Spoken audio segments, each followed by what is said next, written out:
다음은 무장의 도시의 개념과 부평이라는 주제로 김선정 선생님께서 말씀을 좀 해주시겠습니다. 죄송합니다. 김광백 선생님께서 말씀을 좀 해주시겠습니다. 네, 안녕하십니까. 저는 인천 장애인 자립생활센터에서 일을 하고 있는 김광백입니다. 반갑습니다. 네, 저도 집은 이제 부평이어서요. 이제 자주 다니기도 하고, 원적산이라든가 나비공원이라든가 이렇게 굴포천이라든가 자전거 타고 다녀보기도 하고 많이 다닙니다. 그래서 예전에 비하면 많이 이제 좀 좋아지고 있고, 상대적으로 특히 저는 원적산 둘레길을 되게 좋아하거든요. 근데 다른 산에 비하면은 안내판이 잘 돼 있어가지고 여기 가면은 되게 이제 편리한 느낌을 많이 받아요. 그리고 이제 나비공원에 아까 무장에 그 데크도 이제 올라가다 보면은 이제 많은 분들이 이용하고 계시더라고요. 그래서 그런 것들이 많이 늘어났으면 좋겠다라는 마음들을 좀 담고 있고, 그리고 실제로 그런 길들이 많이 늘어나는 게 아마 이제 미래 세대에서 제일 중요한 건 아닌가라고 생각이 들었습니다. 그래서 뭐 그런 거에서 이제 우리가 어떤 방향으로 가면 좋을지에 대한 고민들을 좀 나눠보면 어떨까 생각이 들어져요. 네.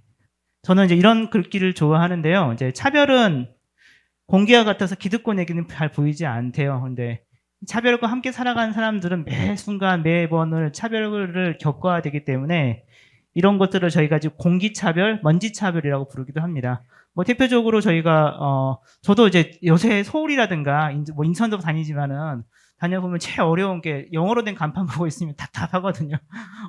장소를 찾아가야 되는데 다 영어로 간판에 적어져 있고, 간판 영어가 또 이제 쉬운 영어가 아니라 좀 어려운 영어들 많이 쓰시잖아요. 그러니까 저도 한번 명동에 갔다가 여기가 어느 나라일까 이런 생각을 들었습니다.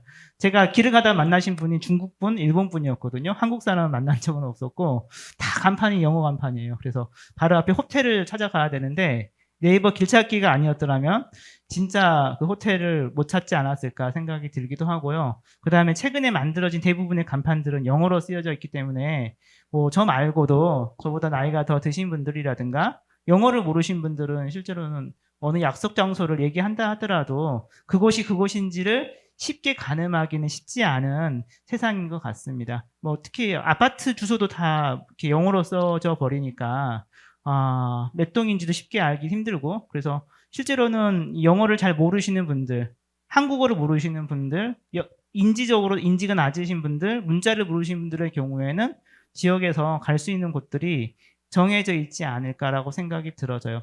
그래서 아까 이제 무장의 도시 유니버셜 디자인도 이따 말씀드리겠지만은 이제 이런 말도 드리거든요. 무장의 길에서만 장애인은 무장애인이 되는 거죠. 그 길을 벗어난 순간 우리는 또다시 차별과 배제의 공간에서 살아갈 수밖에 없더라라는 이야기를 해요. 그래서 무장의 도시에서, 무장의 길에서만 우리가 장애를 해방할 것이냐의 문제가 아니라 어떻게 그것들을 더 확대시켜 볼 것인가에 대한 고민들을 함께 나눠보면 좋을 것 같습니다. 그래서 이제 이런 질문들을 해요. 이제 장애를 공부한 사람들은 무엇을 물어볼 것인가에 대한 질문들을 많이 갖는데, 우리가 장애의 문제를 개인의 문제를 찾으면 개인에게 찾게 되는 거잖아요. 너 당신이 어디가 아파? 뭐가 문제가 있어? 너 할 수 없는 게 뭐야? 라고 물어보는 질문들을 좀 사회적으로 바꿔본다는 거죠. 저희가 여기서 개인의 어떤 의식과 개인의 노력들을 열심히 하자는 취지에서 모이는 게 아니라 사회적인 노력들을 바꿔나가는 것이기 때문에 오른쪽과 왼쪽의 질문을 비교해서 보시면 될 것 같아요.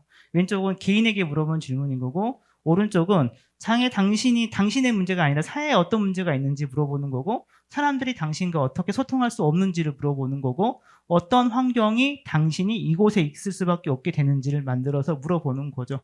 그래서 이게 가운데 두 번째 단지 물병, 깡통 같은 일상적인 물건들이 지니는 디자인상의 어려움도 있잖아요. 그러니까 최근에 뭐 보신 분들은 아시겠지만 시각장애인분들은 전자가 다 음료수로 써져 있거든요. 콜라인지 사이다인지 맥주인지 뭔지 알 수가 없어요. 이런 디자인상의 결함이 아무것도 먹지 못하게 만들거나 다른 사람에게 의존하게만 만들게 된다는 거죠. 스스로 할 수 있는 거면 있음에도 불구하고요. 최근에 저는 이제 발달장애인 분들과 같이 활동하고 있으면은 발달장애인 분들이 읽고 쓰기 쉬운 자료 만들기라는 것들이 트렌드로 많이 요새 활동을 하고 있는데, 발달장애인 분들도 선택할 수 있는 여러 가지의 기회와 경험들을 줘야 되는데 너무 글자판이 작다든가 아니면은 뭐 여기 계신 분들 어떤지 모르겠는데 저도 카페 같은 데 가면은 너무나 요상한 메뉴판이 많아가지고 먹던 것만 먹게 된다든가 키오스크 같은 데 가면은 실제로는 너무 주문하기 어렵다든가 한번 저도 이제 베스킨라빈스 갔다가 주문 못하고 나온 적이 있었거든요. 짜증이 나더라고요. 화가 나가지고 내가 아이스크림 하나 먹으려고 이렇게 노력을 해야 되는데 왜 음식값은 비싸지? 싸면 내가 그 정도 수고로움 벌겠지만은 왜 똑같은 요금 내면서 왜 나는 이렇게 화가 날까 이런 느낌을 주거든요. 근데 키오스크로 만들어진 세상에서는 실제로는 더 많은 분들이 배제될 수밖에 없는 거죠. 그건 개인의 문제가 아니라 우리 사회가 경쟁과 효율과 이익을 추구하는 사회로 바꾸기 때문에 바로 그런 현상이 나타나지 않을까 생각이 들어집니다. 그래서 어떤 어르신 같은 경우는 무인점포 같은 데 절대 안 가시더라고요. 약속 장소 가보시면 그런 데 안 가시고 편한데 사람 많은데 사람이 시킬 수 있는 데를 찾아가시는 경향들이 있다는 거죠. 그 다음에 여기서 보시면 건강 문제나 장애 때문에 특수학교 다니고 있으니까 질문이 있어요. 왜 장애 학생들은 일반 학교 다니지 못하고 특수학교만 다녀야 되는 것인가? 어르신으로 또 똑같이 물어보시면은 어르신 중에서 왜 몸이 안 좋으신 분들은 집에서 같이 요양을 살지 못하고 요양원에 가야 되는 사회인 것인가? 뭐 이런 질문을 던질 수가 있겠죠. 그래서 보건복지부나 이런 데서 커뮤니티 케어라 그래가지고 최근에 사회복지 트렌드 중에서 통합 돌봄 이런 것들을 시행하고 있긴 한데 우리가 살던 곳에서 살게 하고 살던 곳에서 우리가 편하게 죽음을 맞이할 수 있는 방법들을 찾아내야 되는데 우리는 분리시켜서 뭔가를 해결하려고 한다는 거죠. 그래서 이미 분리를 전제로 배제를 전제로 하고 있는 무장의 길 혹은 배제를 전제로 하고 있는 여러 가지의 장애를 대상으로 하는 어떤 트렌드들은 실제로는 차별을 잉태할 수밖에 없게 되더라라는 말씀을 드려요. 그래서 나머지 것들도 한번 나중에 읽어보시면 어떨까 싶고 마지막에 장애가 버스로 여행하거나 이동해서 어렵게 하시나요? 이런 질문도 있어요. 이제 저희 같은 사람들은 이제 보통 사람들이 사는 어떤 계단으로 이루어진 버스를 차별버스라 부르거든요. 휠체어 타신 분들은 이용할 수가 없기 때문에 그래요. 그래서 그럼 서울에서도 한번 이제 그런 실태조사가 있는데 저상버스랑 이제 일반 버스, 보통 버스를 비교해 보니까 저상버스의 만족도가 훨씬 높습니다. 저도 이제 아이 키울 때 유아차를 타고 저상버스는 탈 수 있는데 일반 차를 못 타거든요. 근데 모든 길들이 다 지하철과 편리하게 이동할 수 있는 길이 너무 좋겠지만은 버스로만 갈 수 있는 길들도 있단 말이에요. 그래서 그런 버스들이 다 모든 게 바뀌면 좋겠다 생각이 듭니다. 실례로 영국 같은 경우는 이런 싸움을 오래 한 끝에 영국 정부가 2005년부터 저상버스 도입 계획을 세웠는데 10년 만에 모든 버스가 저상버스로 바뀌었어요.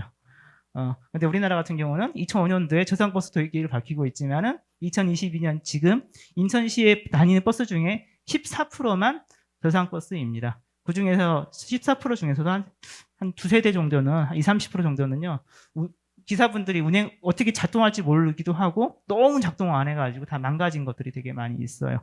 이거를 개인의 문제로 볼 것인가 사회의 문제로 볼 것인가 찾아보는 거죠. 그래서 이런 관점에서 자립생활과 장애인의 관점들을 오른쪽 자립생활 모델이라고 저희는 불러요. 장애의 문제는 개인의 문제가 아니라 사회의 관계와 사회 법과 제도와 혹은 개인을 둘러싼 환경들이 보완해 주지 못하는 환경의 문제이다라고 부르는 거죠. 그래서 유니버셜 디자인이나 아니면 무장애 도시 핵심 개념은 바로 오른쪽에 있는 개념들을 차용해야 되지 않을까 생각이 들어집니다.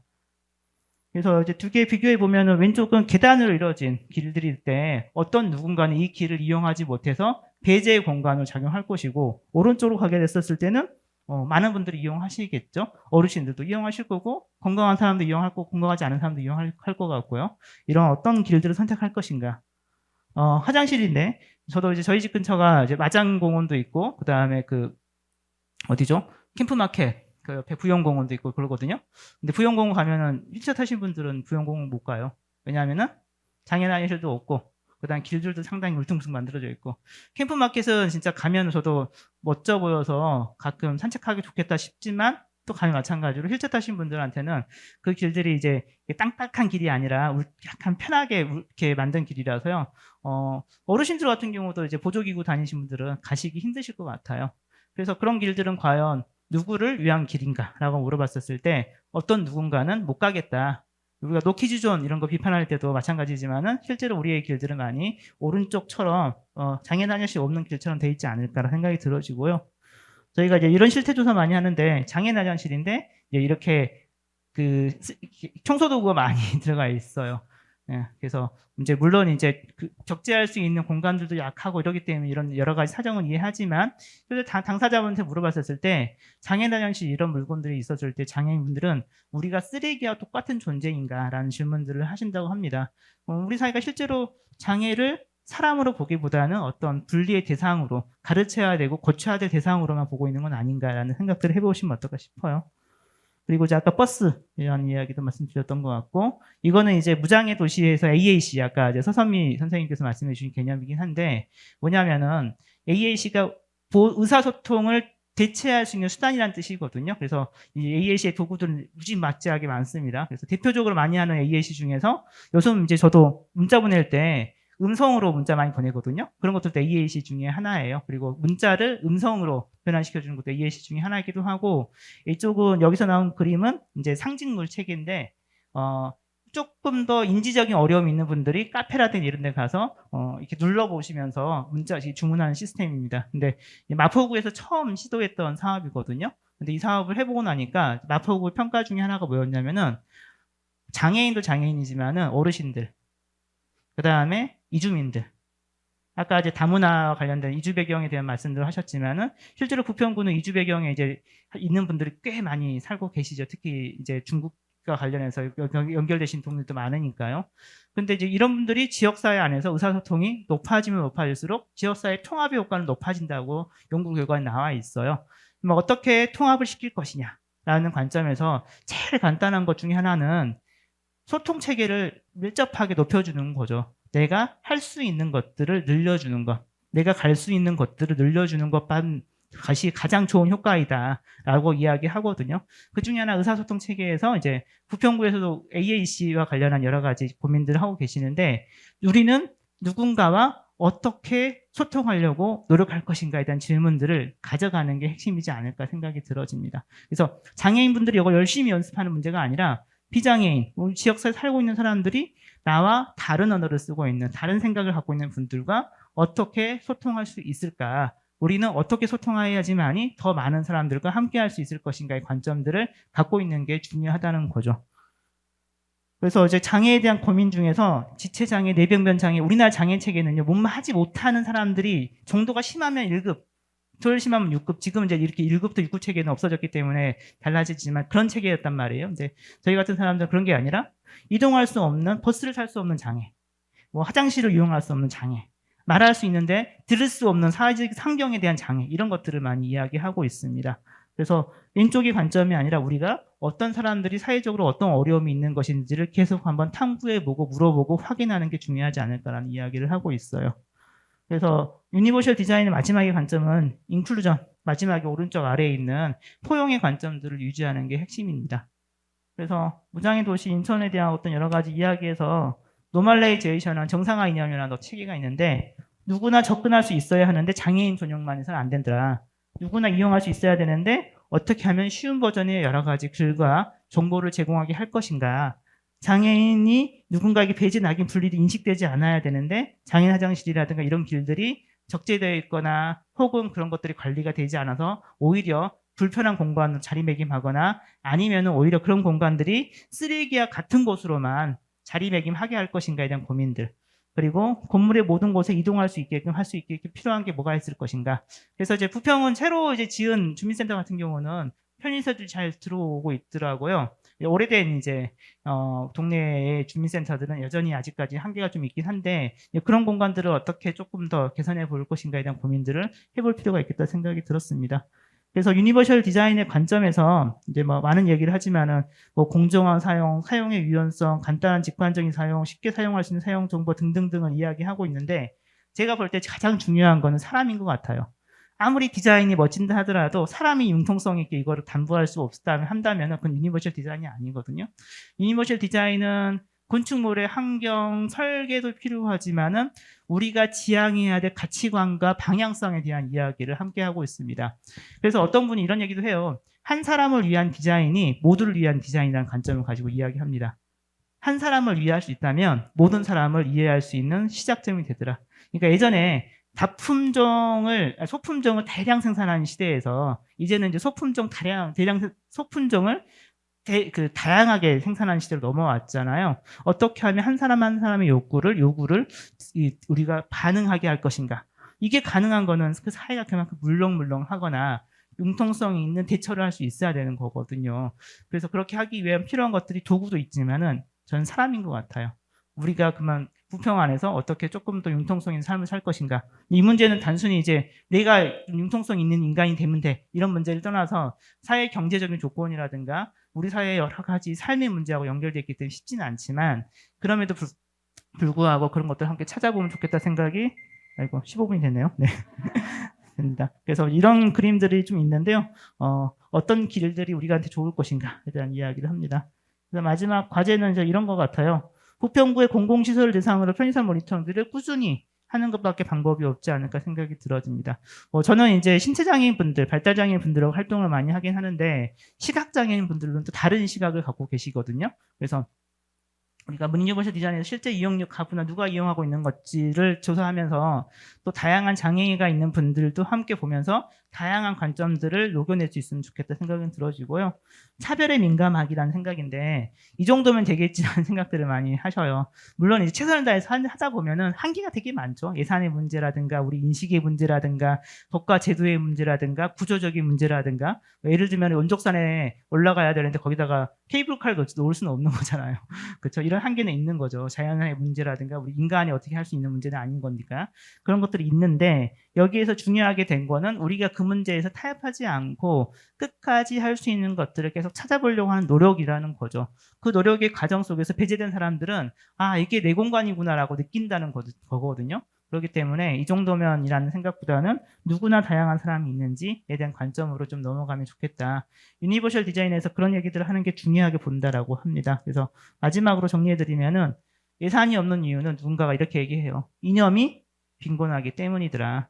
그래서 우리도 우리의 머릿속에 장애가 있는 사람인데 장애인은 실제로는 다 똑같은 사람이 아니라 15가지 유형의 장애가 있거든요. 우리나라는요. 다 달라요. 다 다른 요구와 다른 어떤 편의시설과 다른 어떤 것들을 요구하고 계시죠. 그러니까 예를 들면 휠체어 타신 분들이 편리하는 경사로는 시각장애인분들한테는 위험한 길이에요. 왜냐하면 이제 보이지 않는 분들한테는 경사가 실제로 자기 균형감을 잃게 만들거든요. 그렇기 때문에 모두에게 편리한 모두한테 중요한 건 없더라라는 말씀 꼭 드리고 싶은 거고 모두가 어떻게 함께할 것인지의 큰 틀들을 우리가 만들어가면서 꾸준히 끝까지 함께하는 과정과 노력들이 실제로는 무장애 도시를 만드는 데 가장 중요한 기회가 되지 않을까라고 생각이 들어지면서 마치도록 하겠습니다. 네, 감사합니다.